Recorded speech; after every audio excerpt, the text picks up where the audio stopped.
आप अपनी पार्टी के लोगों का टेक केयर करने में आपका ध्यान नहीं है। आपका ध्यान कहाँ है भैया कि कैसे पारस जी के चाचा जी के अपने पास पार्टी में सेंध लगा दें, कैसे किसी को वहाँ डिक्टेट करके अनर्गल आरोप पत्र लगा दें। अरे मैं बस एक ही सवाल पूछना चाहूँगा कि श्री चिराग पासवान जी से कि श्री चिराग पासवान जी, आप अपने क्षेत्र के संसदीय क्षेत्र के आपके महिला के ऊपर ऐसे अगर हो रहे हैं, जो कि आपकी पार्टी में भी है, उनके पति आपके यहाँ बड़े पोस्ट में, आप कब संज्ञान लेंगे? जब उनको गोली मार दी जाएगी तब?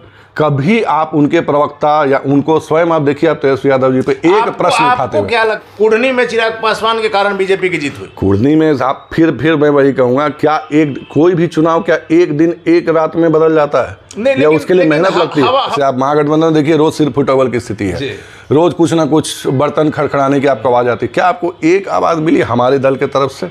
सर आपके पास अगर आपको छोड़ दिया जाए तो सर सारे लोग जो हैं आपके पास कहिए कि पेविलियन बैठे हुए बल्लेबाज हैं।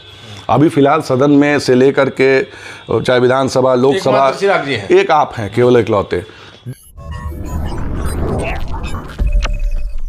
नमस्कार, अभी हम बात करेंगे राष्ट्रीय लोक जनशक्ति पार्टी के राष्ट्रीय आईटी प्रभारी और राष्ट्रीय सचिव मयंक मौली से। मयंक मौली जी, सबसे पहले तो सवाल है कि कल जिस प्रकार से आपकी पार्टी के राष्ट्रीय प्रवक्ता ने न सिर्फ पद छोड़ा बल्कि जिस प्रकार से आरोप लगाया, आपने देखा होगा वो वीडियो? जी देखा हमने वीडियो। वो पद उन्होंने सर्वप्रथम मैं आपको बता दूं कि वो पद उन्होंने छोड़ा नहीं है जी। उन्हें पद मुक्त किया गया था पहले ही, कुछ दिनों पहले ही। वो ऑलरेडी उनको कहिए कि पार्टी से उनका निष्कासन 6 वर्षों के लिए कर दिया गया था। अब महज कहिए कि भाई उसके निष्कासन के भयक्रांत हो गए, कहिए कि वो अनर्गल आरोप लगा रहे हैं। आखिर इतने दिनों तक भाई आप यहाँ पे रहे, आपको एक पिता के समान उन्होंने भाई रखा। आप क्योंकि खगड़िया से वो भी बिलोंग करते हैं और हमारा लोक जनशक्ति परिवार की भैया कहिए खगड़िया से एकदम पैतृक रिश्ता है, चाहे बड़े साहब हों चाहे पशुपति कुमार पारस जी हों। तो उनको एक पिता का सम्मान उन्हें मिला, उनको सब कुछ मिला। और मैं अब आज सुबह से तो स्थितियाँ स्पष्ट हो गई ना। कल तक तो चलिए एक भ्रम का संशय का स्थिति था, जैसा कि आपने देखा कि भाई इस्तीफा में आरोप लिखा गया। वो आज सुबह तो सब कुछ डिक्लेयर हो गया कि भैया इसकी जो कहिए कि सूत्रधार जो थे, या कहिए कि इसका जो पूरी तरीके से जो डिक्टेशन जो दिया गया था वो 71 नॉर्थ एवेन्यू नई दिल्ली से दिया जा रहा था। आज उनके बयान से स्पष्ट हो गया। उन्होंने कहा भाई कि हमारी बात जो है वो डायरेक्टली चिराग पासवान जी से हो रही है, राजू तिवारी जी से हो रही है। ज्ञात सूत्रों के अनुसार उन्हें भाई टिकट विकट भी भेजा गया है सेकंड एसी का आज आने के लिए। तो अब ये क्लियर हो चुका है भाई, इसमें कोई संशय ही नहीं है कि भाई अपना संगठन बनाने के बजाय, अपने संगठन पे देने के बजाय आप तोड़ फोड़ में आप विश्वास रख रहे हैं। ठीक है, करिए, अच्छी बात है। रही बात इनकी, तो इनके ऊपर ऑलरेडी अनुशासनात्मक कार्रवाई हो चुकी है। कई बार हुआ, लेकिन इस बार लगता है कि फाइनल हो गया। नहीं, इस बार क्लियर था, इस बार वहां लेकिन मयंक जी, उन्होंने जो आरोप लगाया, देखिए कोई भी पार्टी जब छोड़ता है तो तरह तरह का आरोप लगाता है, ये कोई नई बात नहीं है, ये हर पार्टी में ऐसा होता है। बिल्कुल। लेकिन उन्होंने जो आरोप लगाया है कि रालोसपा पार्टी नहीं है, गिरोह है। बात समझिए, ये चीज जो है ये बड़ा, और साथ ही साथ अब किसी की नहीं चलती है, चारों सांसदों की नहीं चलती है, प्रिंस राज जो कि आपके बिहार के प्रदेश अध्यक्ष उनकी भी नहीं चलती। अब देखिए, जब डिक्टेशन जहां से मिल रहा है 71 नॉर्थ एवेन्यू से, आपको याद होगा आप ही के चैनल 71 नॉर्थ एवेन्यू, आप क्या कर रहे हैं हम नहीं समझ रहे हैं।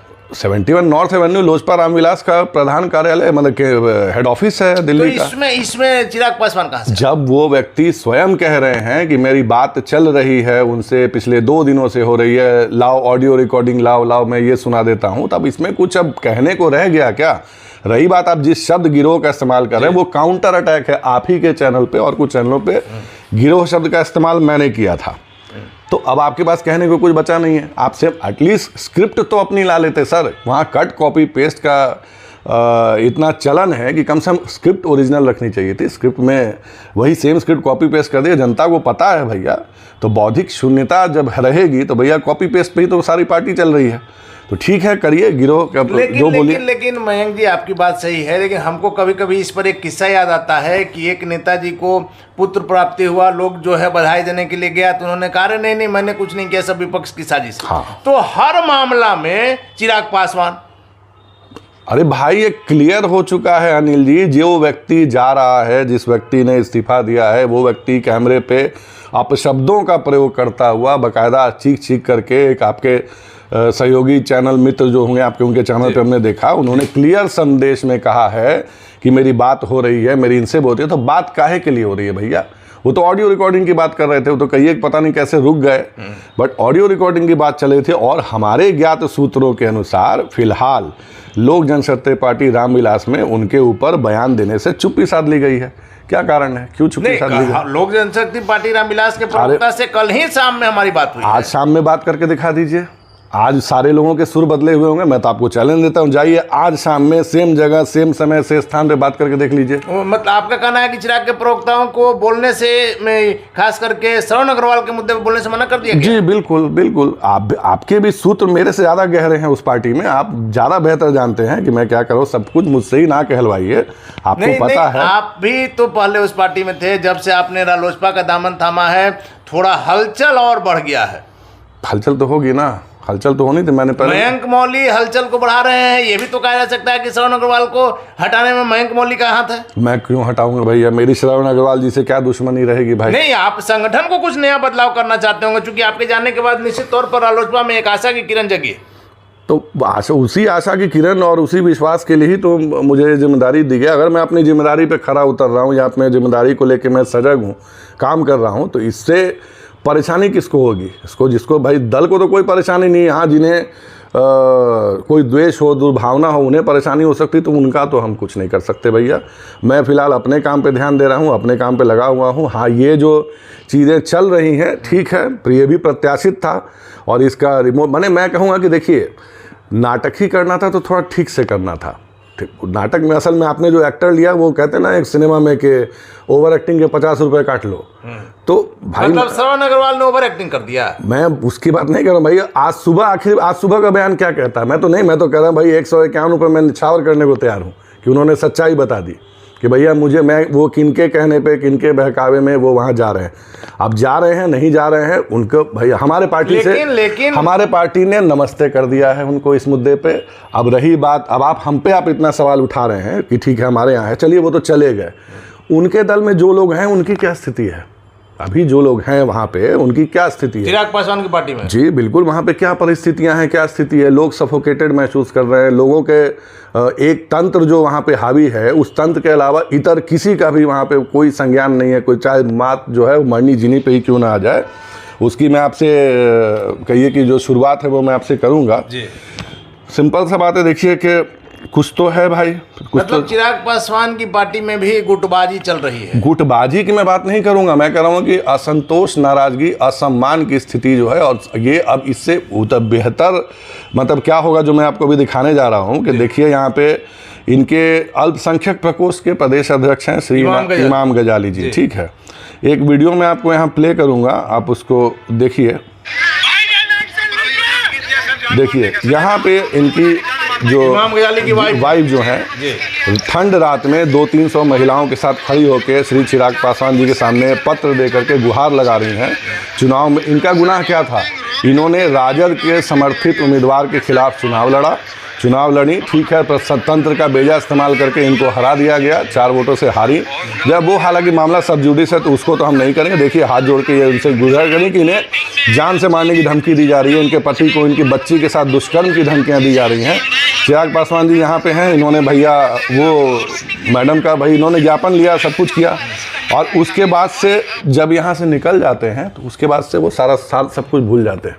आज वो महिला दर बदर की ठोकर खा रही हैं, इंसाफ की गुहार लगा रही हैं। उनकी अपनी पार्टी में उनका कोई नहीं सुन रहा भैया, एक आवाज़ नहीं है। और वैसे में अल्पसंख्यक प्रकोष्ठ के बिहार के प्रदेश अध्यक्ष, देखिए जब हमारे संस्थापक स्वर्गीय रामविलास पासवान जी जब जीवित थे, और जब आपको याद होगा 2004-05 का जब दौर था, उस दौर में आपने देखा होगा कि सिर्फ एक मुसलमान मुख्यमंत्री को बनाने के नाम पे जब उन्होंने मुख्यमंत्री की कुर्सी को लात मार दिया था उस जमाने में, तो आज उस पार्टी में अल्पसंख्यकों की हालत क्या है?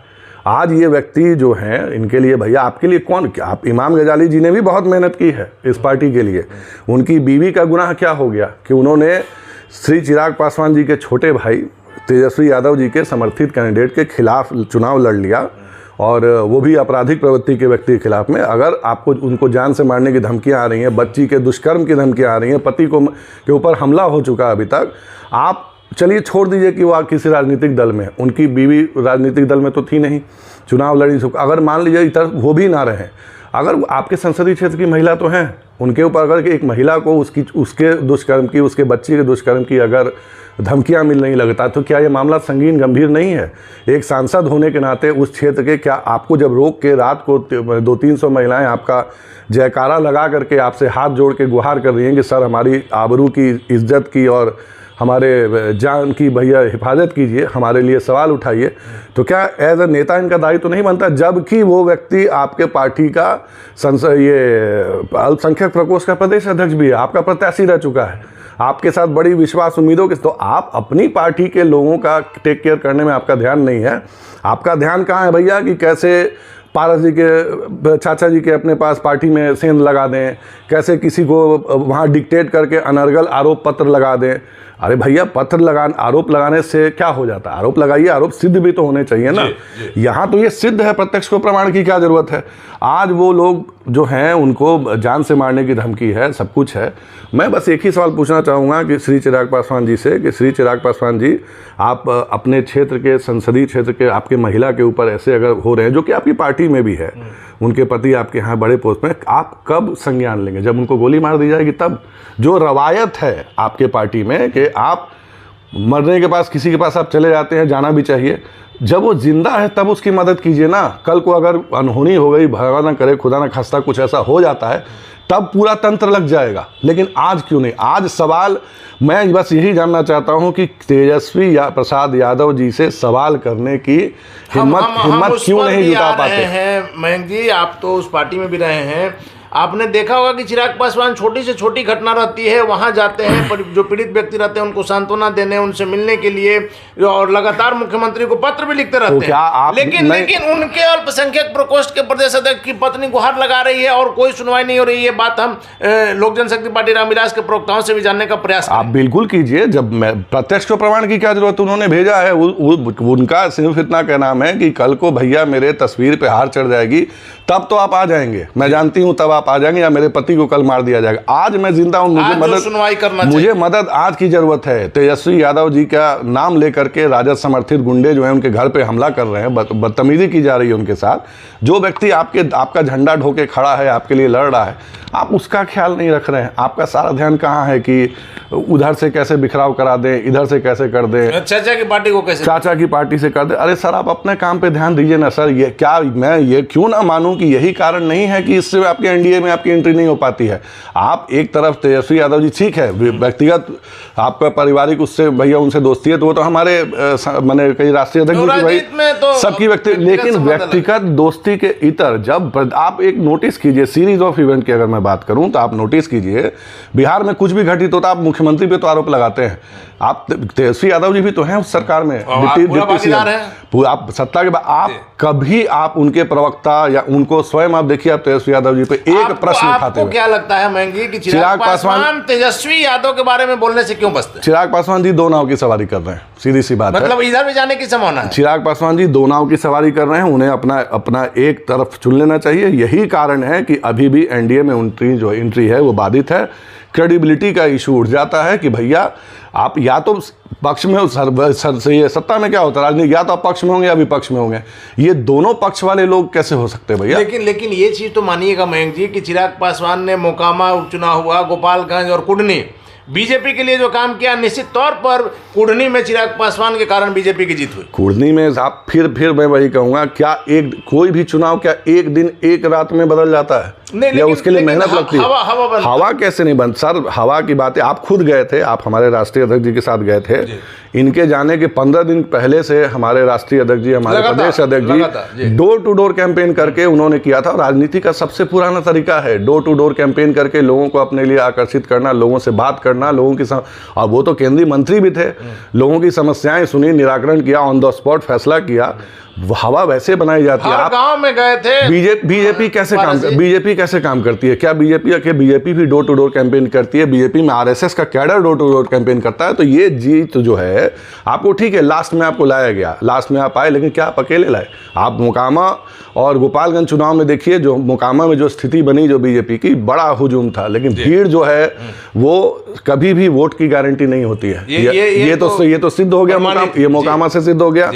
गोपालगंज में भी वही वैसी कुछ कहानी रही। गोपालगंज में वो महिला जो जीती, ठीक है, अपने कहिए कि जो उनके पति, जो शोक की लहर थी उनके पति के जाने के कारण, तो वो माननीय विधायक जी के नहीं रहने के कारण, तो उनके लिए एक अलग मान कहिए कि वहाँ पे था। बट रही बात जब कुढ़नी की, कुढ़नी में सर आप अकेले नहीं थे, आपके साथ रवि किशन भी थे। आप सिनेमा उस दिन जो सभा में जो उनके जो सभा में भीड़, रवि किशन जी थे। रवि किशन जी का अपना करिश्मा है, सांसद भी हैं और सिने स्टार भी हैं, प्रसिद्ध सिने स्टार हैं। पब्लिक उनको देखने आई थी। तो एक सीट तो मानिएगा मयंक जी ना कि कुढ़नी सीट जो है वो महागठबंधन के लिए काफी मजबूत सीट थी। वैसे में आप लोग सभी के सहयोग से वो एनडीए खाते में, बिल्कुल कलेक्टिव रिस्पॉन्सिबिलिटी, कलेक्टिव अप्रोच और कलेक्टिव उसकी कहिए कि वो मिलनी चाहिए, श्रेय मिलना चाहिए, वो सबका है। हम श्रेय के लिए कभी छाती नहीं पीट रहे भैया कि हमें चाहिए, हमें चाहिए। नहीं, आपकी बात सही है। मंत्री जी आपके जो है पशुपति कुमार पारा जी लगातार 2 दिन गए, मैं भी साथ में गया था, चिराग पासवान की पार्टी के साथ भी मैं गया था, और हमने देखा था कि किस प्रकार से जनता के बीच में आप लोग लोकप्रिय। बिल्कुल बिल्कुल, आपने देखा, मेहनत है। देखिए, घटक दल होने के नाते एनडीए में हमारा यही क्या नाम है, हमारे संस्थापक स्वर्गीय श्री रामविलास पासवान जी का यही सीख था कि जिसके साथ रहो पूरी ईमानदारी निष्ठा के साथ रहो। तो हम लोग जब से हैं, 8 साल की सरकार हो गई, आप देखिए कि जो कहा जाता ना कि गठबंधन में रह के 2 दलों में, जैसे आप महागठबंधन देखिए, रोज सिर फुटबॉल की स्थिति है, रोज कुछ ना कुछ बर्तन खड़खड़ाने की आपको आवाज़ आती है। क्या आपको एक आवाज़ मिली हमारे दल के तरफ से? कभी, चाहे अविभाजित लोजपा हो या आज राष्ट्रीय लोक जनशक्ति पार्टी हो, एक बार भी आपको कुछ लगा कि खुद खटपट की दौर है, सब कुछ स्मूथ चला? क्यों? क्योंकि पूरी निष्ठा, ईमानदारी और शिद्दत के साथ है। इसीलिए प्रधानमंत्री जी हमारे संस्थापक, हमारे राष्ट्रीय अध्यक्ष जी के ऊपर इतना विश्वास करते हैं। हमारे संस्थापक तो उनके लिए कहिए कि उन्होंने कहा था कि भाई वो राष्ट्रीय क्षति उन्होंने घोषित की, राष्ट्रीय शोक था, वो तो खैर परम पूज्य रहे हैं, हम सबके लिए हमेशा से है। तो क्या कारण है कि मोदी जी, चिराग पासवान जी, अगर आपके सवाल पे मैं आऊँ, इतना अगर काम कर रहे हैं उनके लिए, तो भाजपा उन पे विश्वास क्यों नहीं करती है? अभी तक एनडीए में एंट्री क्यों? लेकिन भाजपा को जब जरूरत पड़ता है तो उनको इस्तेमाल, अब ये तो उनको ना देखना पड़ेगा कि वो इस्तेमाल होते हैं या क्या होते हैं, नहीं होते हैं। मैं ये कह रहा हूँ, एक बात बताइए, ऑडियो मैसेजेस भेज के आप भाजपा के प्रदेश अध्यक्ष को आप गाली खिलवाइएगा अपने प्रवक्ताओं से, भाजपा को लतखोर पार्टी कहवाइएगा, उसके अगले दिन जाकर आप चुनाव प्रचार कीजिएगा, फिर आपके प्रवक्ता कुछ ना कुछ विश्व की सबसे बड़ी पार्टी के प्रदेश अध्यक्ष को आप कहेंगे कि उनका मानसिक संतुलन खराब है, और भी अभद्र टिप्पणियां की जाएंगी, और उसके बाद से राजद के मुद्दों पे आप हमेशा खामोश रहेंगे, आप कुछ नहीं बोलेंगे। तो लोग समझते हैं वो भाजपा है, उस विश्व की सबसे बड़ी पार्टी और यशस्वी प्रधानमंत्री जी के नेतृत्व में चल रहा है। आप वहाँ सबकी भैया रिपोर्ट जाती है, कौन क्या कर रहा है। भाजपा को तो संगठन के लिए ही जाना जाता है। बिल्कुल जाना जाता है। मैं यही कह रहा हूँ कि पिछले खरमास से आप सुन रहे हैं, आप ही के इंटरव्यू पे, बस अनिल जी खरमास बीतने दीजिए, मंत्री पद तो तय है। क्या लग रहा है कि चिराग पासवान मंत्री नहीं बनेंगे? एक खरमास तो आप सुन लिए, दूसरा खरमास खत्म होने को आ गया, ये वाला भी। तीसरे खरमास में लोकसभा का चुनाव है 2024 में। मतलब चिराग पासवान को सिर्फ दिलासा दिया जा रहा है। अब ये चिराग पासवान जी जाने और उनकी बीजेपी से जाने, उनकी क्या बातचीत है, सिंपल सी बात है। बट हम यही कह रहे हैं, क्यों? क्योंकि सर अपनी क्रेडिबिलिटी ठीक कीजिए। आपके चाहे अनचाहे, अगर आपसे जो भी हो रहा हो, ये मैं नहीं कह रहा हूँ, मैं कोई आरोप नहीं लगा रहा, मगर आपके इन व्यवहारों से या आपके इन राजनीतिक के इनडिसाइसिव फैसलों से प्रश्न चिन्ह तो उठता ही है। प्रश्न चिन्ह वहाँ जो हम एक आम आदमी होकर के, जब हम लोग के नज़र में ये चीज़ें स्पष्ट नहीं हो पा रही हैं, तो वो विश्व का सबसे बड़ी पार्टी है। आप जिस संगठन में, जिस दल में घुस करके, मतलब दल गलत शब्द हो गया, मैं कहूँगा जिस गठबंधन का आप हिस्सा हो करके आप इस बात के इंतजार में हैं कि कल को आपको मुख्यमंत्री पद से नवाजा जाएगा। आपके समर्थक तो आपको चीफ मिनिस्टर बुलाते हैं। अभी मैं उसी सवाल पर आ रहा था मयंक जी, आपने भी सुना होगा अब कहा जा रहा है कि बीजेपी 2025 के विधानसभा चुनाव में चिराग पासवान को बिहार का मुख्यमंत्री। अब उनके प्रवक्ता जो हैं कुछ मैंने सुना जो है, जो कि ये कहा करते हैं कि बीजेपी के पास चेहरा कहाँ है, बीजेपी का चेहरा कहाँ है। इतनी बड़ी पार्टी के पास चेहरा नहीं है, बिल्कुल नहीं। क्या उसको आयात करने की जरूरत है? ऐसा मुझे तो नहीं लगता ऐसा कुछ है। आप मुझे ये कहना है कि आप अपने आप को हावी होकर के पेश करने में क्यों लगा हुआ है? सारे लोग जबरदस्ती प्लेस करना है। फिलहाल राजनीति संख्या का गेम होता है, ठीक है, संख्या बल पे सब कुछ डिपेंड करता है। सर आपके पास अगर आपको छोड़ दिया जाए तो सर सारे लोग जो हैं आपके पास कहिए कि पेविलियन बैठे हुए बल्लेबाज हैं। अभी फिलहाल सदन में से लेकर के चाहे विधानसभा, लोकसभा, एक आप हैं केवल इकलौते। दूसरी मैं जिसकी बात करता हूं हमेशा कि पार्टी की जो फ्रंट लाइन लीडरशिप है आप उनकी नहीं सुनते हैं। पार्टी के जो second line third line leadership तो है ही नहीं उनकी, मतलब सेकंड लाइन की भी नहीं सुनते हैं। सेकंड लाइन तो है ही नहीं, मैं कह रहा हूं है ही नहीं। सेकंड लाइन लीडरशिप आपने पनपने कहाँ दिया? उंगली पे आपके पास कुछ लोग हैं जो लोग आपके पास फ्रंट लाइन में, राजू तिवारी हैं, हुलास पांडे हैं, ये लोग को तो मानिएगा। बिल्कुल आदरणीय राजू तिवारी जी, आदरणीय हुलास पांडे जी का अहम योगदान है भाई। पार्टी जब से बिखरा हुआ इनकी पार्टी में, तब से उन लोगों ने इनको बिल्कुल भाइयों की तरह संभाला है। बट अफसोस मैं ये कहना चाहूँगा कि इनके पास उनकी भी कदर नहीं है। उन लोग की तो कदर कर लीजिए कम से कम, तो वो नहीं है सर। सिंपल सी बात है, आप संगठन में किसी को पनपने नहीं देते हैं। आप मुझे ये बताएं कि आप किसके नेता बनना चाहते हैं? आप सवर्णों के नेता हैं, ठीक है, आप दलितों के नेता बनना चाहते हैं, आप मुसलमानों के, सर आप इनमें से किसी के साथ नहीं खड़े होते हैं। आपको जब भी आपके जो आसपास का तंत्र है वो आपको जिस तरीके जिस राह गाइड करता है, आप उसी राह के भैया आप देखते हैं। अगर ऐसा नहीं होता तो मेरे 2-3 सवाल हैं कि जब आपके प्रदेश अध्यक्ष राजू तिवारी जी को जब गालियां पड़ रही थी, जब आपके संसदीय बोर्ड के अध्यक्ष जी को जब गालियां दी जाती हैं उनके जातिगत, उनके सरनेम को लेकर के, टाइटल को लेके, आप सर एक बार भी आप मीडिया में आकर के बयान देते हैं खड़ा होकर के कि नहीं इन दोनों पे मुझे पूरा भरोसा है? क्या लगता है आपको, क्या इसका वजह लगता है? मैं यही लगना क्या है, मैं सिंपल। दूसरा भाई, आपके पार्टी में अगर एक व्यक्ति विशेष उनके यहाँ छोड़ दीजिए, किसी भी और पासवान नाम का जिक्र बता दीजिए, पासवान नेताओं को पनपने नहीं दिया जाता है वहाँ पे। और संजय पासवान तो है वहाँ। संजय पासवान के आतर कोई पासवान का नाम बता दीजिए जिसको कि आपने फ्रंट लाइन लीडरशिप में आपने जगह दी हो। कोई नहीं है। संजय पासवान जी के नीचे कोई व्यक्ति पनप नहीं सकता। संजय पासवान जी एक बरगद के पेड़ की तरह काम कर रहे हैं और बरगद के वृक्ष के नीचे कोई भी वृक्ष कभी भी बड़ा नहीं हो सकता। आप तो पासवानों के साथ, और बाकी जो वोटर हैं उनको आप ये सोचते हैं अरे तो जाएगा कहाँ, ये तो पासवान है। सम्मान का भूखा होता है सर, सारे लोग सम्मान के सम्मान के भूखे होते हैं। राजनीति में सबका ध्येय राजनीति में आकर के दलाली काटना नहीं होता है। सबका ध्येय राजनीति में आकर 6% लेना है, उनका ध्येय नहीं होता है।